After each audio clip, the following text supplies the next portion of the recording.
Hello, everyone, and welcome back to another episode of Gaming the System, the podcast where three intersectional feminists examine gaming through a feminist lens. Today, I'm your host, Matt, and I'm with my friend Jem. Hello. Hello, Jem, and Alex. Hello. Hi, Alex. We're continuing our series on. This is going to be semi about censorship because we've been talking about how do you mitigate the damage of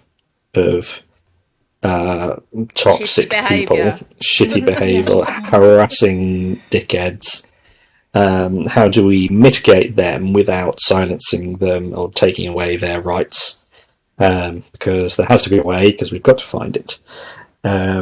Before we get started, if you want to support us, you can go to our Patreon at patreon.com/gamingthesystem for some exclusive content, or you can go to PayPal and send us something via wearegamingthesystem@gmail.com.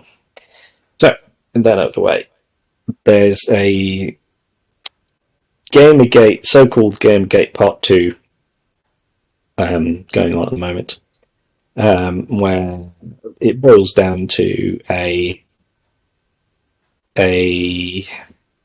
community of most likely men coordinating to harass a game studio about so-called wokeism and cancel culture. This is a phenomenon that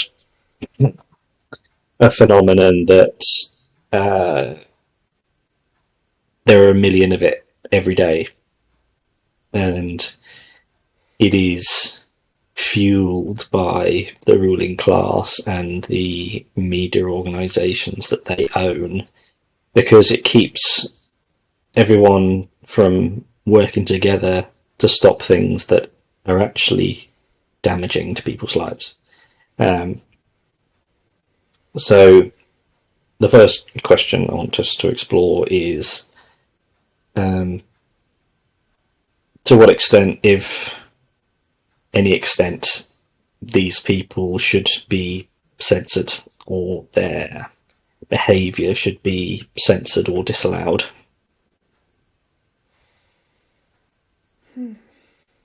It's a good question, I think, but it's difficult to know how effective censorship can be as a mitigation method. I think you've got to kind of come at it with multiple options. There are many ways to fight a fire. Are there not? Depending on the type of fire. Yes. So I think one that doesn't make the person involved feel like they're not being, well, this is going to sound really weird, but they need to feel like they're being understood and heard for them to be at a place where they're going to be open enough to maybe come round to a different point of view. If customer service training is anything to go by, from what I remember. But yeah, basically, if you've got someone who is steadfast in their opinion and is not going to sway from it, and anything you say is just not, it's just falling on deaf ears, then like you need to find a different way of getting that message through to them. And yeah, I mean, obviously censorship, exclusion from like airing those views is one way to do it, but whether it will actually be effective in the long term is an interesting question to consider. Just trying to think of what other ways there could actually possibly even be that wouldn't lead to like resentment from the individual involved. Because obviously you could think about maybe, like, this is going to sound really workplace orientated, but training, awareness training from people with lived experience, people that they're talking about as being woke. If they actually were to spend some time with the people they were calling woke, or people they wanted to just get rid of and not involve them in anything, they'd actually see that really we're just all human beings and we have perfect rights, and and we're all completely valid in existing and being a part of the human race, and that actually you just need to think about things differently. But I'm waffling now. But yeah, it's a tricky one. It's a tricky one, definitely. Yeah, it is a tricky one. I do not think that censorship is the way to go, because I do think that conversation and communication is the way forward, and that can't happen if you're silencing people. And for a long time in my life, I was like, we don't agree with their views, we shouldn't hear them. We should say as a society, we don't want to hear this. But I don't think that that is a way to resolve the problem. And for me, I think that, so, I mean, I come from like a privileged background. I don't come from a wealthy family, but I come from a comfortable family.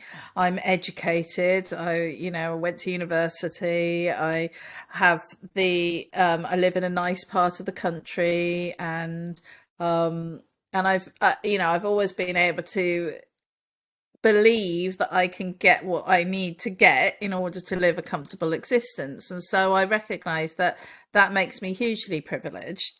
And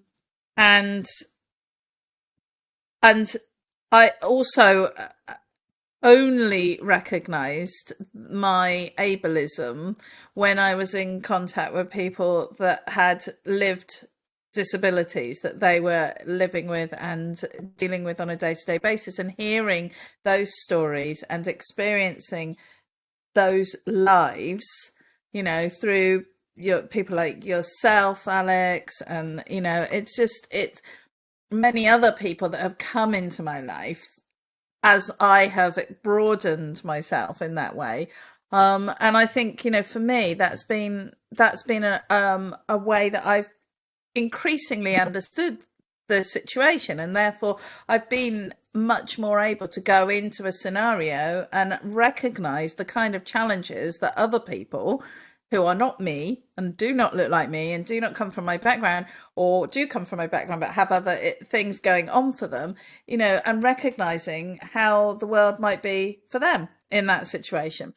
But even though I've always been brought up to be, mindful and compassionate and empathetic and all of the positive things, I do think that I have learned a lot just in the last few years that I hadn't learned up until then. And I think that it's just, communication is the only way that we can genuinely move on and engage. And if you don't allow people to express their fears, which is essentially what I believe a lot of these negative attitudes are, then you can't possibly even begin to tackle them. You can't possibly begin to say, you don't need to be as afraid.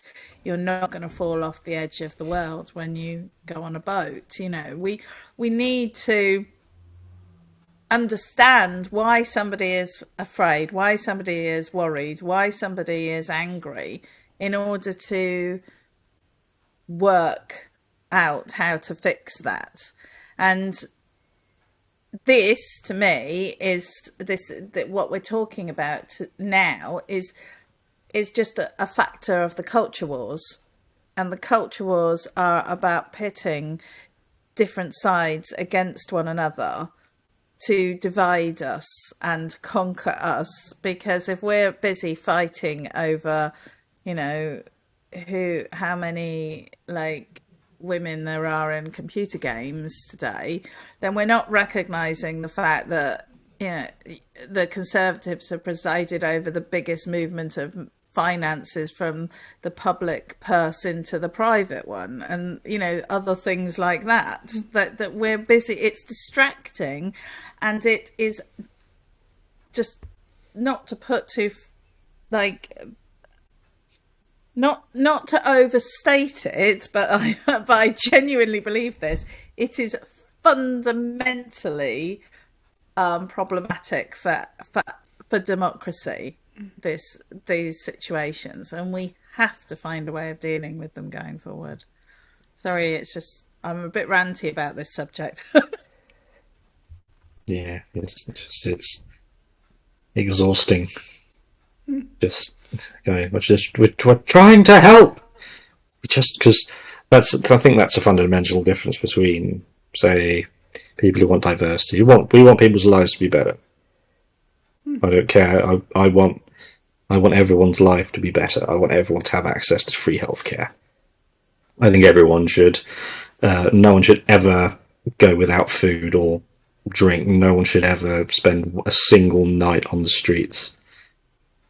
All these things, I want people's lives to be better. People like the Gamergate people, they want people's lives to be worse. And this is a fundamental problem with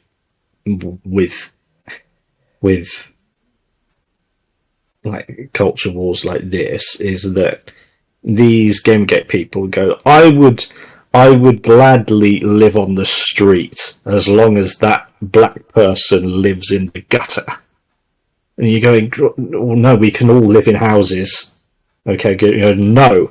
If it's a choice between I have a house and that black person has a house, I would rather live on the street as long as he lives in the gutter. And the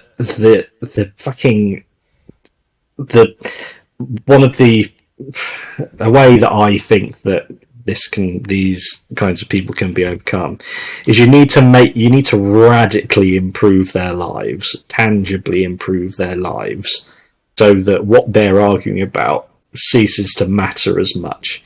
Because the fuel for this is them going, oh, everything's getting worse, everything's shit, and everything's getting worse because of wokery and council culture and all of that. Whereas things are getting worse because the government is sucking all of the wealth out of the public and public services, putting it into the pockets of the 0.1%.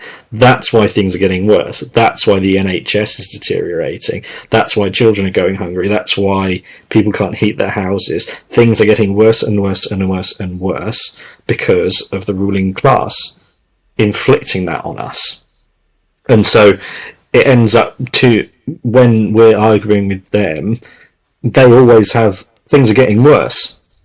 And that proves that we're right.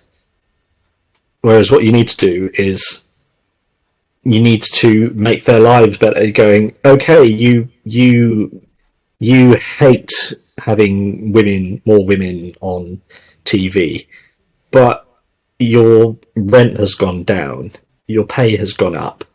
When you broke your ankle, the ambulance was there in 10 minutes, and you get to have more holiday. You're only working 4 days a week now.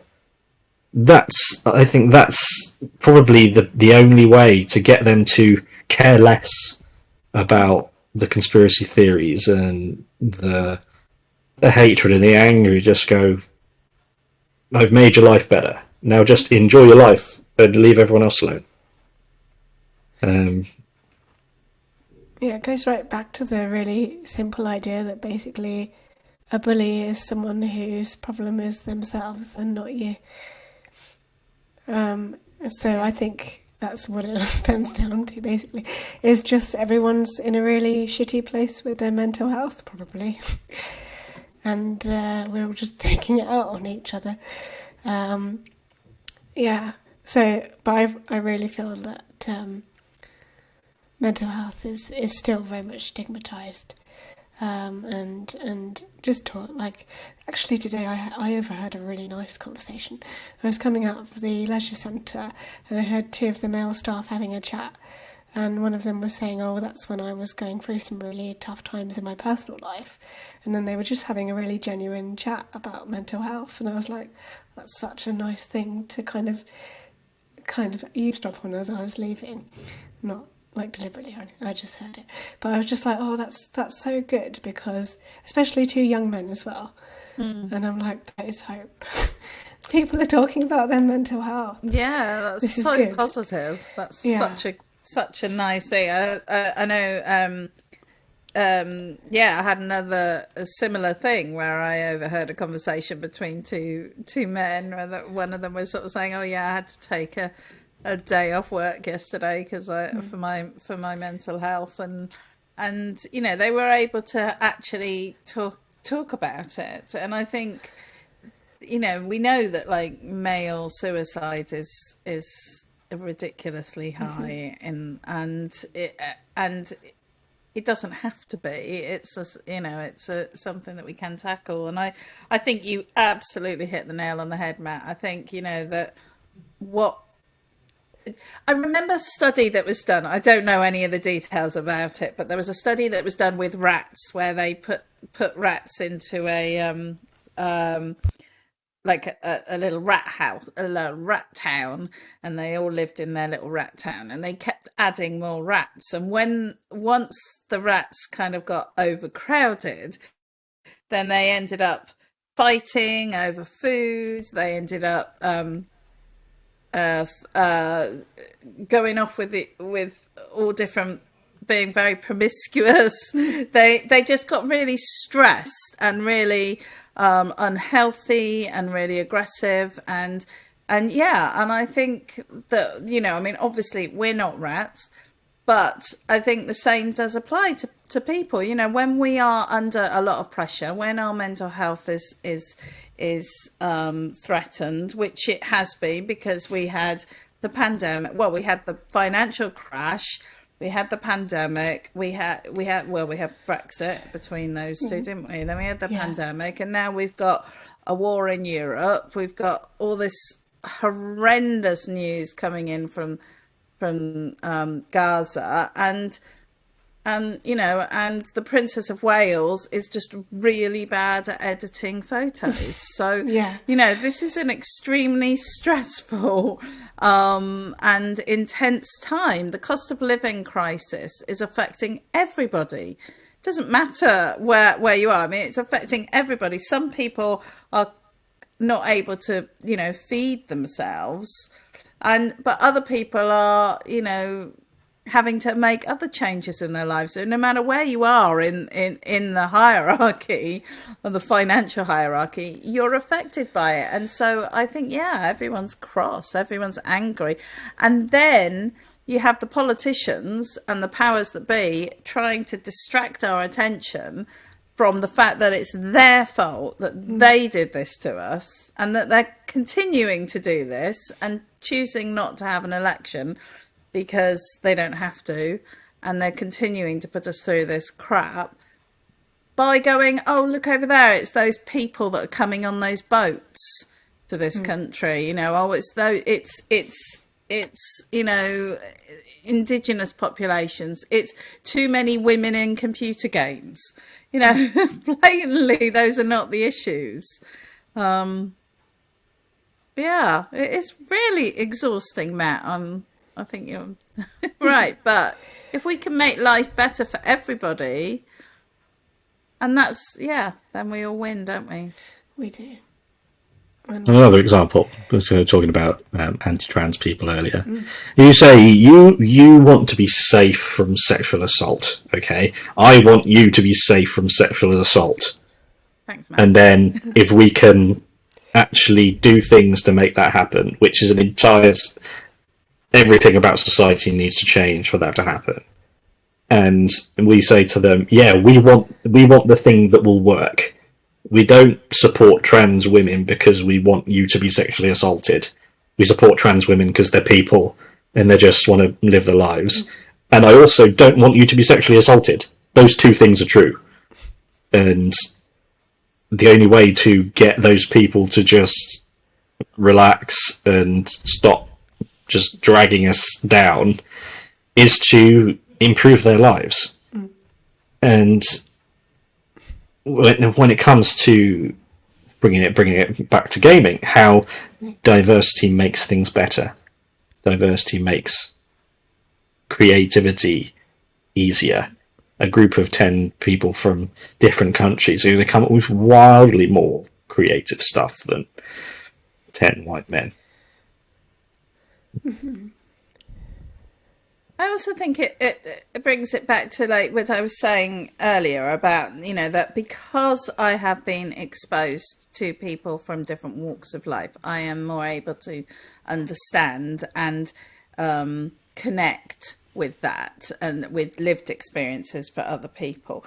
And I think, games, we've talked so much about how deeply they affect us, but like being able to sit and play a game with a character that isn't like you, that doesn't live a life just like yours, that faces different challenges, is such a good immersive way to walk a mile in their shoes. It's such an opportunity to explore what life might be like if you had been born in a different place, in a different time, in a different body, and I think it's a way to do that safely and securely. And so I think it absolutely is. It's not just important that we have that kind of diversity as, because we want to represent people, but it's important that we have that diversity so that people can explore those different worlds, those different selves. Definitely, yeah. I was doing some reflection while you were talking, Jim, about how, I think I have managed to open up my ideas of how other people experience the world as well, just in the last maybe even 5 years, since I started moving into disability advocacy. I used to work in heritage, and that's a very, very, very closeted, bubbled sort of profession, like most professions in this country. But I think really, I was even thinking back to school times, and I just think I was so closeted, I don't know if that's the right word, but basically even when I thought about myself as a disabled person, I didn't even want to associate with other disabled children, because I was like, well, I'm not like them. I was kind of in between somewhere. And that's just my internalised ableism shining through, really. But I'm glad to say that now, obviously, I feel quite differently. But at the time, because that's how that environment was kind of moulding me to be, and like growing up, that's the environment we're all sort of moulded into, is thinking a certain way about our lives and not really thinking about other people's lives, and understanding that actually it is okay to be a part of all these different communities and to accept those parts of ourselves. But yeah, I just think it says a lot about particularly our school systems and education systems, and how they could be more open and inclusive, but they're not very much at the moment. Or at least I don't know if they are now, but I doubt they've changed much since I've been to school. I think I occasionally go down rabbit holes before I'm able to stop myself. So I was thinking about Eton, for example, this private school. It's been going for over 500 years, and those strata of private schools, the boys that go in there and the men that come out, they are the architects of all the woes of the world, because it's not just English children, it's the royalties and the ruling classes of the world send their children to these schools where they are taught that they deserve to rule.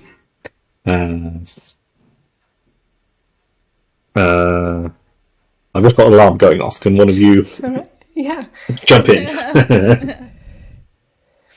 Yeah, no, I think that's a really good point, and I think somebody wrote a book actually about the sort of those kind of schools, and about how they just turn out people who are not compassionate, who are sent away from their families when they're just babies, little 4-year-olds, 5-year-olds, 6-year-olds, whatever, and they're sent away from home, and then they're sort of brought up in this unusual environment that the vast majority of the population are not exposed to, and trained as though they're going, to be leaders. Yeah. And and they might have, skills that are valuable for leadership, but they don't have compassion. They haven't met people from different walks of life. And I mean, that is one of the things, I went to a state school, and I really valued that, because I went to school with kids that went on to go to Cambridge and become doctors, and I went to school with kids who left at 15 before they'd even got their results, and went went into crime, went into more vocational careers. I met people from all walks of life. I mean, I live in a very wealthy area, and so the least well-off people were probably still better off than a lot of people in the country, but I still had that exposure, and I really value that, because it would have been so easy for my parents to have made a different choice, and it wouldn't have been easy for them. Financially very challenging, but they could have made a different choice. And I know I know that they sent me to a state school because they believed in that that was a political choice on their part. Yeah, I think that was true of my parents as well. They were very keen that I should go to mainstream and that it must be a mixed school, because my mum went to an all-girls school, and she said, I'm not sending you to an all-girls school because you need to normalise being with boys, and also girls' schools are really horrible atmospheres to be in because it's just apparently really bitchy. And I can imagine in boys' school it's the same. It doesn't normalise interaction, so when you come out the other side, it's like you've kind of missed that really important part of your life where you're learning to socialise with other people around you. Yeah. And if you normalise people from all different walks of life being in that environment, it's going to help with empathy and understanding and just compassion all round, really. But yeah, I mean, even though, like I said, I still had those closeted views even in a mainstream school, but I think that is a lot to do with just the medical model and society being so ableist anyway. There's a lot of different things to unpack, I'm sure. And we all, I think we all know we have our privileges and we have our biases. And now that we're open-minded and critically thinking adults, we can learn to unpack those a little bit, which is really good. And it takes a lot of hard work. It's not easy. And it does take practice, and you have to actually take time to do it, because it's hard to challenge your own biases. Biases? I don't know. But yeah, if you work together and talk about it like we are, then there's a good chance you can do it. So, yeah. I think from the male perspective, it's a different kind of difficult getting to a place where you're comfortable with yourself. You have the self-awareness to...